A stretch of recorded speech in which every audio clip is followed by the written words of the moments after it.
За сайн байцгаана үзэгчдээ хаа завтны төрөлгийн.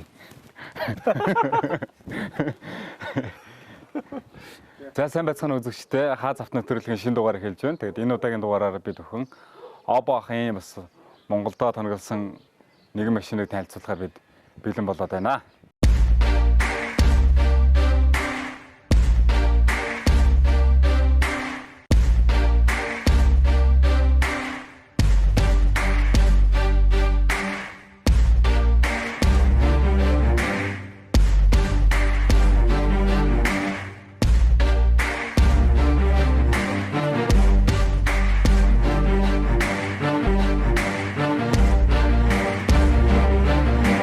За үзэгчдээ бид бүхэн Обо ахынхаа янзлсан Nissan Elgrand маркийн машин дотор орж ирээ суугаад байж гэн. Тэгээд энэхүү дугаар дээр бид нар бас энэ машины ерөөдөө түүнингийн талаар танилцуулах хэрэгтэй байгаа. Тэгээд танд энэ өдрийн мэндийг хүргэе. За баярлалаа та нарт гэсэн.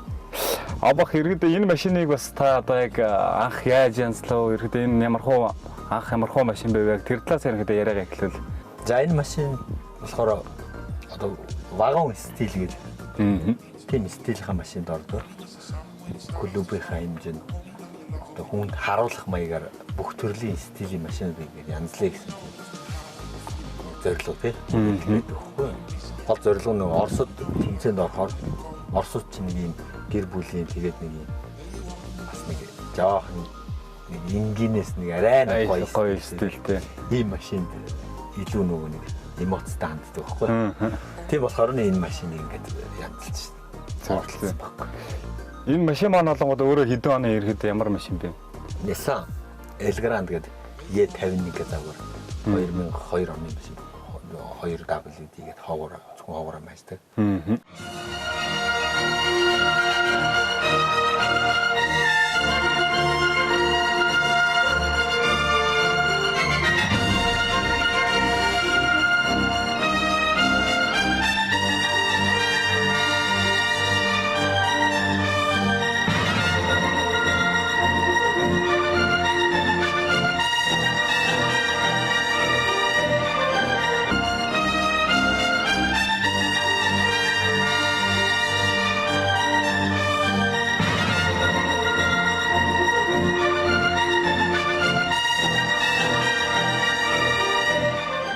Одоо яг энэ машин дээр хийсэн түүнинг гэх юм бол ерөөдөө нэлээд юмнууд байх шиг байна л да. Яг энэ талаас нь бас үзэгчтэй танилцуулбал тэмцээнд ороход бэлдэж янзлсан болохоор нөгөө түүнингийн бүх элементүүдийг орсон байх хэрэгтэй байхгүй.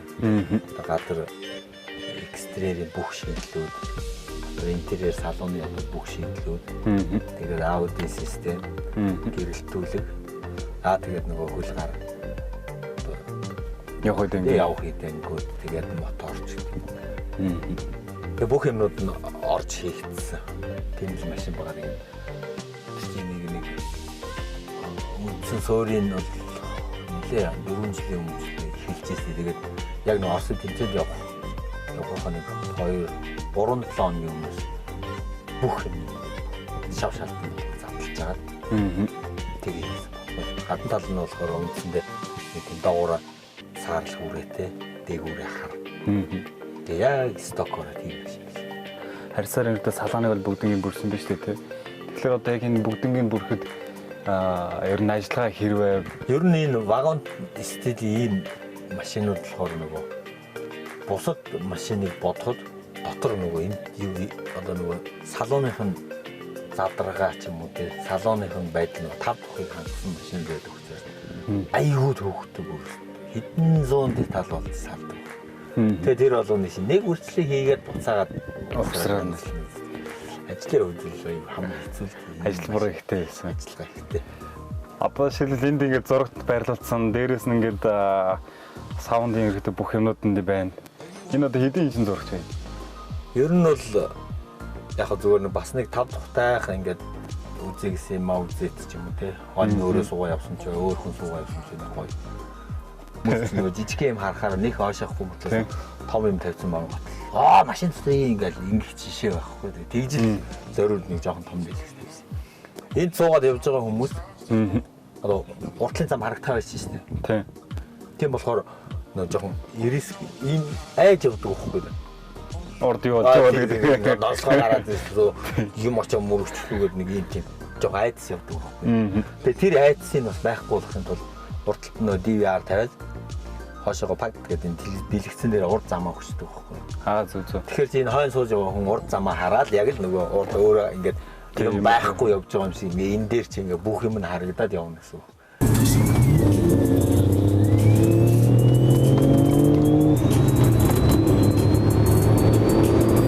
Нэг камераар гарч байгаа ч юм гоё юм тий. Наваарай.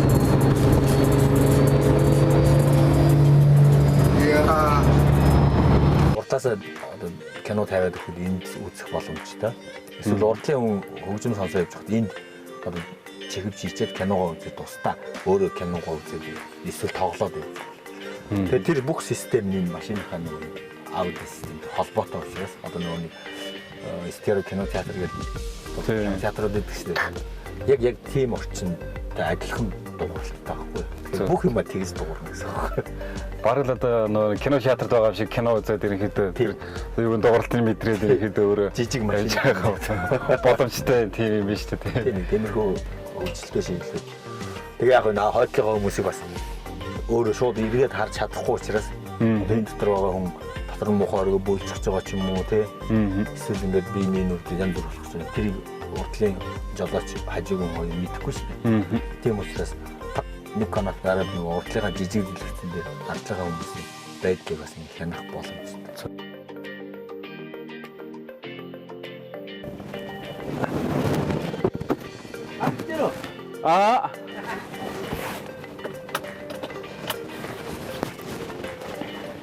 За энэ жишээлбэл одоо ард обах суудсан. Артлаа гараа явж байна. Обаас ер нь бол нэлээд нарийн шийдэлтэй бодож хийсэн юм шүү дээ тий. Бодгоор ингээд хүмүүс ингээд авчаар тавиад энд нэг юм зураг тавцраа тавьчих энд нэг юм хийж гэдэг тийм юм байна. Тийм байдгүй байхгүй. Ерөнхийд нөгөө түүнинг гэдэг юм чинь бүх талаа боддог байхгүй. Ямар нэг юм бэ? Одоо энэ ширээ байлаа гэж бодъё л байна. Ингээ урагшин төлөвччихээр одоо энд ингээ тухтайхан сууж байгаад ингээ дээр нь ингээ ууж байгаа юм а тавих гэх гар хөрөхгүй байна. Тухтайхан байдлаар. Заавал урагшаа ингээ тавих юм. Тэлийн ширээ маань ингээ өөрөө ийм боломж байдаг байхгүй юу? За.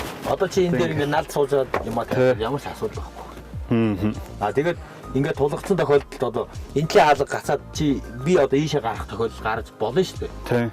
Гэтэл одоо энүүгээр ингээ гарах боломжгүй болчихно шүү дээ. Тэр үед энийг хөдөлгөөд ийшээ ингээ гарах асуудал ямар юугаар ингээ шийдэгдэж байгаа жишээ.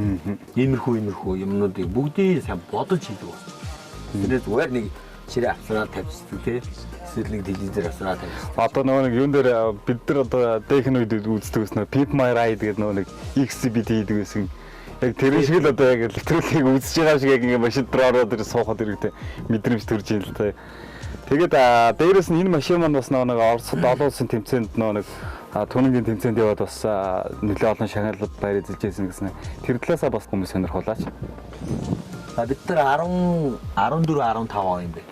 2 жил дараалаад одоо Монголынхаа түүнингийн урсгалыг чадвар те бүх юмыг Оросын албанаас болдог Байкал мотор шоу гэдэг олон улсын тэмцээн баггүй. Тэгээд жилдээ угаасаа ганцхан болдог. Тэгээд бид нар 10 жилийнхэн ойных нь бүр хамгийн том шоунд бид нар анх оролцсон. Тэгээд тэр шоунд бид нар Монголоос ирж байгаа машин гэдэг талаасаа бол үнэхээр Оросуудыг бас л ангаалгаж чадсан. Гайхширсан. Ялцчгүй тэднэрт бол үнэхээр манай энэ гадны дэлхийн бүгд дотор интерьер тий. Тэгэхээр сонирн байсан. Бүгд хашгираад ерөөсөө тэгэл 2 өдөр тэр шоунд дээр бол манай машин 2 машин явуулсан ингээд байнгын хүмүүс ингээд бүр бүчээстэй. Тэгээд орж ир суугаад инээгээд тоглоод уулаад тий. Айгуу эмоцтой хүмүүс ингээд гэдэг ингээд бүгдээрээ ирэх уруугаас гудамжаар нь жирийн үед ингээд шоуны дараа гудамжаар нь унаад ганц өдөр явхад зүрсэн машин болгон дэвлэрээ тохиол ирэх уруугаас олгоо тий. Ой nice гэх. Тийм л гоё хүмүүс идэм билээ.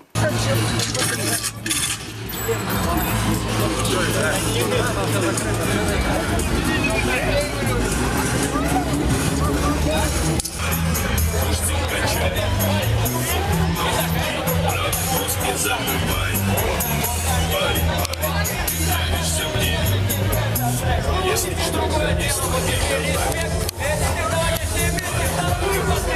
Тэгээ бид нар бол яг монголчууд юу ч чаддаг гэдэг нь харуулсан. Түүнingийнх нь одоо урсгал, түүнingийнх нь хэмжээ, чадвар нь одоо нэг ийм хэмжээнд левел нь явж гинэ гэдгийг бид нараас орсуудад харуулж чадсан да 2 жил.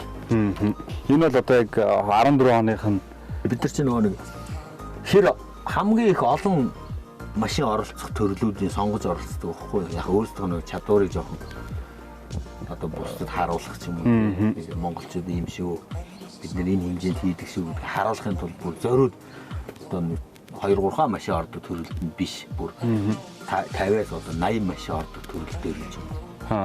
Зориуд өөрсдөө сорж явахгүй да. Тэгээд стайлинг гэдэг энэ хамгийн хүмүүсийн нөгөө нэг үзэх дуртай ваа гэж хашгирах дуртай энэ төрөлд нь бид нар 14 онд энэ машинаараа Гран При гэдэг хамгийн том шагналыг авсан байгаа.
Одоо энэ жишээлбэл шилдэг инженерийн нэг 3 дугаар байрыг нь авсан гэдэг өрөмжлөх авшгүй тий.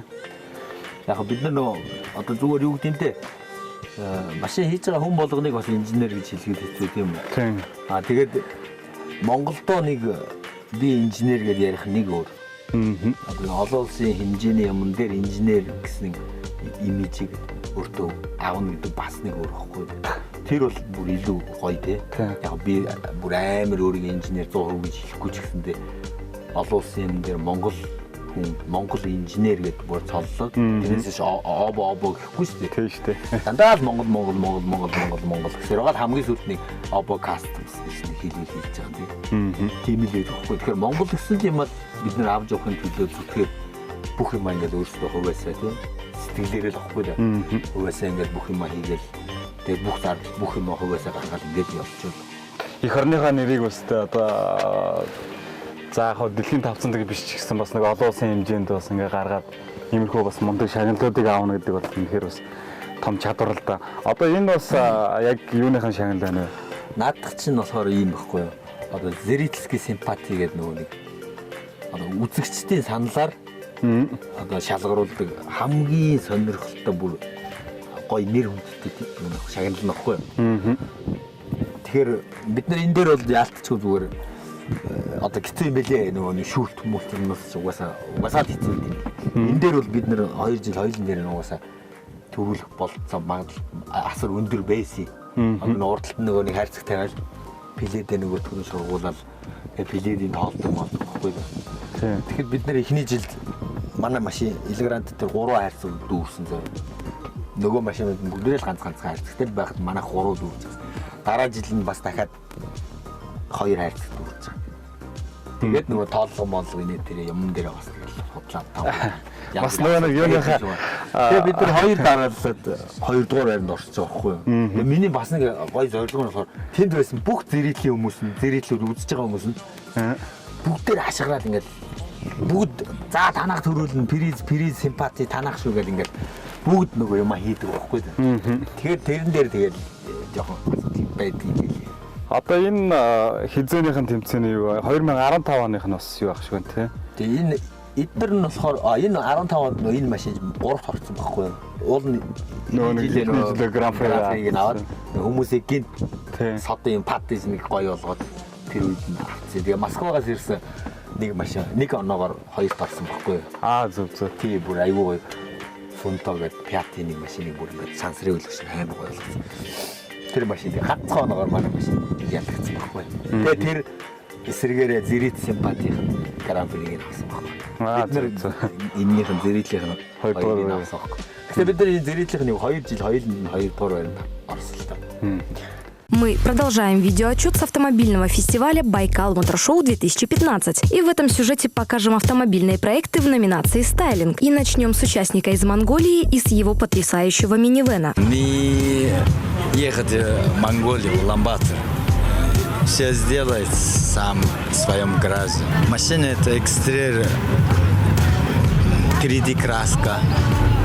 Трудные технологии, это внутри это все кожа. Мой второй дом.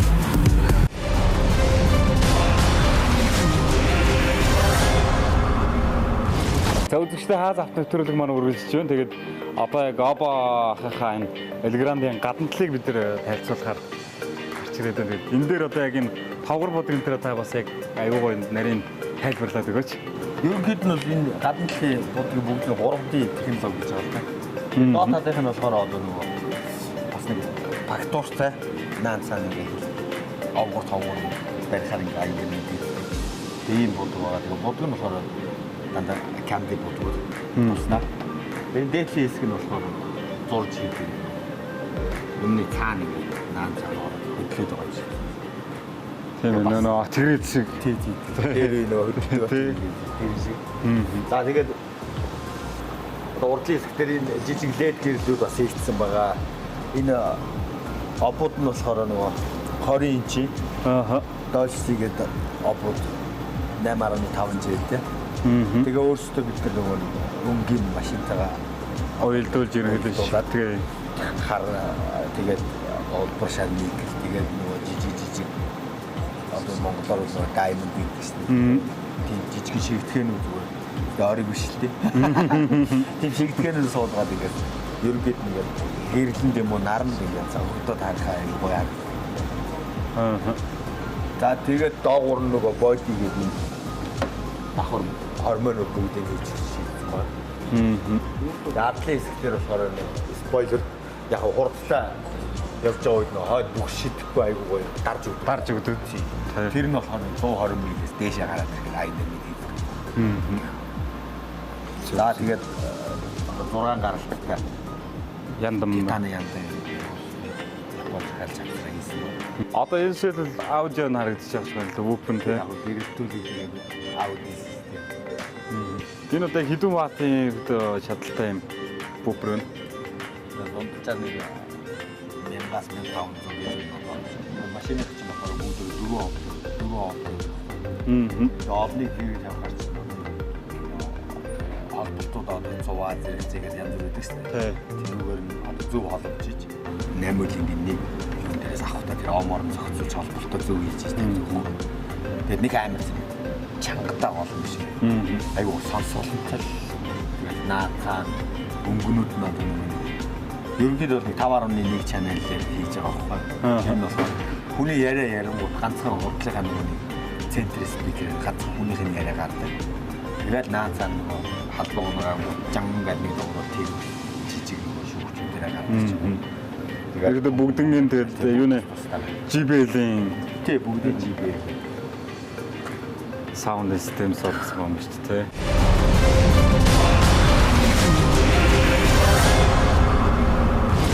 Тэгээд дотор талдаа болохоор нөгөө нэг PlayStation 3. Тэгээд бас нэг DVD тоглоулах. Тэгээд инвертэрүүд байгаа. Төвөст инвертер, 220 инвертер. Яг өөрийнхөө хүн нөгөө өөрийнхөө хэрэгцээгээр л юм аа хийдэг байхгүй. Би одоо жишээлбэл энэ дотроо зураг өөрөө авчаад эндээ шууд зураг угаагаад ямар ч юм зурагчин руу орох шаардлага байхгүй. Тэгээ өөрөө бүх юм энэ дотор хийх тийм бодлоо. Явсан маягаар яг үнэ хийл авахгүй. Ард сууж байгаа юм бол өгөхгүй юм байна те. PlayStation-д тоглох киногоо үзсэн. Тэгээ нөгөө стереогоор дуурж байгаа бол. Тий. Буудууд угууч яг өөрөө буудуудаа нэг бултаад байгаа юм. Хүүхдүүд л тоглохгүй.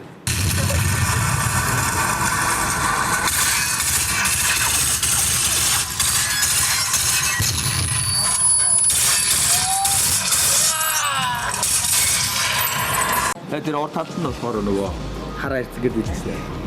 Тийм хараа ирцэг шиг хоёр төрлийн бохгүй юу? Нэг нь болохоор энэ ардлага дэлгэцэн дээр нөгөө дэлсээ өгдөг. Ааха. Тэгээд давхар бас бичлэг хийгээд байгаа. Наадли дээр жижиг дэлгэцтэй болохоор жинкнээсээ нөгөө хяналт хийгээд машин унтарсан байсан ч гэсэн өөрөө бичээд тавьдаас бичээд бүхэн маяг явж.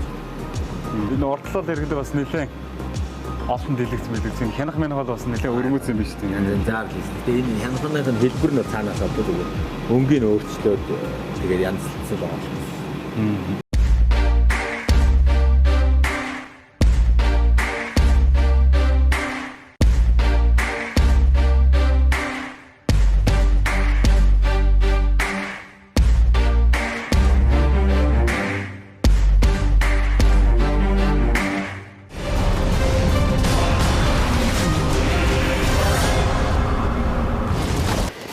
За би одоо Oppo Custom-ийнхаа энэ унаад явж байна. Тэгээд энэ машин маань өөрөө ерөнхийдөө бас нэлээд унахад дэвтэйхэн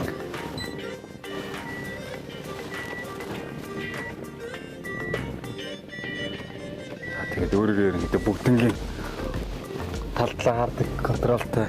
За энэ жишээлбэл одоо ард обох суудсан. Артлаа хараа явж байна. Чиний за тэгээ 20 инч ободтой болохоор жоохон хатуу байд юм байна. Хаа зэнтэр нь бол аягүй зүйл. Ер нь бол яг энэ нэг агрегат тал дээр нэг өөрчлөлт боловч хэрэгтэй. Мотор хорофон дээр өөрчлөлт ороогүй учраас ер нь бол стандартаараа ер нь нэг иймэрхүү бас тоногдсон юм садан машин унаа явахад бол кайфтай юм байна. За тэгээд дэлгэцэн дээр бас гэдэг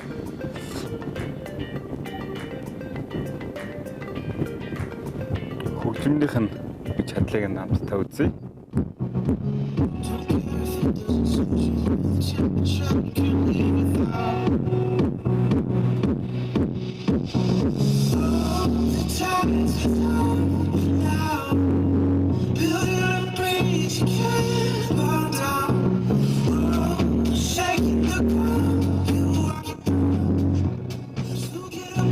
Хөгжмөний дууралтал үнэхээр гайхалтай дуурд юм байна. За тэгээд унаа явхад бол эвтэйхэн тэгээд дээрээс нь унжоо эзэндээ бас нэлээд гоё кайфтай тийм бусдаас нэг садан өрмөц юм унтсан тийм мэдрэмжийг бол үнэхээр авч чадчихжээ.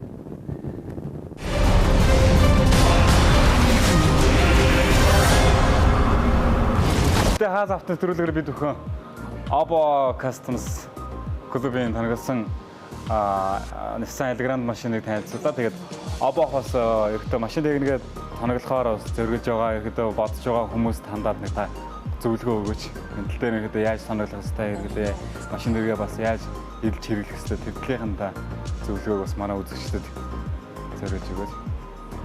За баярлалаа. Машиныг ер нь тоноглоно гэхээр манайхан ч одоо нэг ийм ойлголттой байдаг байна. Муу машиныг л бүр ингээ муудаад хаях гад байж байгаа юм уу? Тийм машиныг л одоо гоё бодоод дуусгаад тэрийг үнэгээ бодоод. Тэгэхээр тэр талаас нь өөрийнхөө хэрэгцээнд тааруулаад тэгээд тэр машиныг өөрчлөхийг л түүнэг гэдэг байна. Тэгэхээр тэрийг одоо яаж ч өөрчилж болно. Гэтэ өөртөө сайн бодох хэрэгтэй, төлөвлөх хэрэгтэй, зөв шийдэл гаргаад одоо зөв юм хийхгүй л түүнийг хийсэн машин жирийн үйлдвэрээс гарсан машиныг бол байнгын хэрэглээнд аягүй жоохон төвөгтэй талдаа. Тийм болохоор сайн бодож, сайн төлөвлөд нэг л бизнес рүү орж байгаа учраас тэр мөрийг бүгдийг бодож хийх хэрэгтэй. Тэгвэл яг түүнийг хийхээр нэг юм авцраад наагаад буудаад тэгээд тэр жоохон гоё харагдсан болчихсон. Тийм юм байна.